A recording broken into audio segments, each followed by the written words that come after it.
साथियों नमस्कार। उम्मीद करता हूँ आप सभी शानदार होंगे। अभी जो है आप समझेंगे डच डिजीज क्या होता है और इससे जो है भारत कैसे प्रभावित हुआ है, इस चीज़ को समझिए।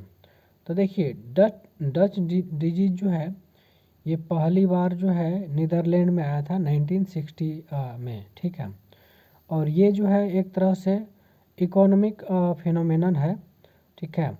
और इसमें जो है जैसे मान के चलिए इंडिया के कंटेक्स्ट में अगर बात करें तो इंडिया में जो है सर्विस सेक्टर पर ज़्यादा फोकस किया जाता है। तो देखिए ये जो डच डिजीज है ये एक तरह से कह सकते हैं कि इकोनॉमिक सेक्टर में एक सेक्टर में बूम होने की वजह से जब दूसरा सेक्टर प्रभावित होता है, ठीक है, तो उसको हम डच डिजीज बोल देते हैं। जैसे इंडिया के कंटेक्स्ट में अगर बात किया जाए तो इंडिया में क्या है, सर्विस सेक्टर पर ज़्यादा फोकस किया जाता है और इस वजह से जो है आपका मैन्युफैक्चरिंग सेक्टर जो है काफ़ी इम्पैक्ट हो जाता है।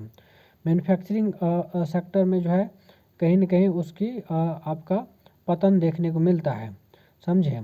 और इसका रीज़न ये है कि जितने भी गवर्नमेंट जॉब है, ठीक है, वो वहाँ पर वेजेज ज़्यादा होता है, वहाँ पर जो है सैलरी ज़्यादा मिलने की वजह से मैक्सिमम लोग पीएसयू की तरफ भागेंगे, मैक्सिमम लोग जो है गवर्नमेंट सेक्टर में भागेंगे, सर्विस सेक्टर में भागेंगे।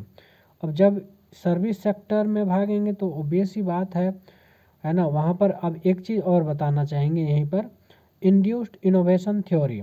इंड्यूस्ड इनोवेशन थ्योरी का मतलब है जब आप जैसे मान के चलिए जो हम लेबर की बात करते हैं या फिर जो वर्कर की बात करते हैं, वो जिस डायरेक्शन में ज़्यादा संख्या में जाएंगे तो उसकी जो है ग्रोथ आपको देखने को मिलेगा और बाकी सेक्टर में ग्रोथ जो है स्टेगनेंट हो जाता है, समझे। तो वही चीज़ जो है इंडिया के अंदर होता हुआ नज़र आता है और मैन्युफैक्चरिंग सेक्टर एक तरह से उतना ग्रोथ के रूप में नहीं दिख रहा है या फिर कह सकते हैं स्टेगनेंट हो जाता है। तो अगर ये चीज़ स्टेगनेंट हो रहा है तो कहीं ना कहीं आपके जो इनोवेशंस है या फिर टेक्नोलॉजी है वो कहीं ना कहीं उस लेवल पर नहीं दिखाई देगा, समझे।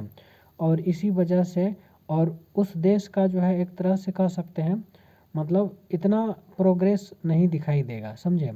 तो ये चीज़ है और मैं आशा करता हूँ ये चीज़ समझ में आया होगा।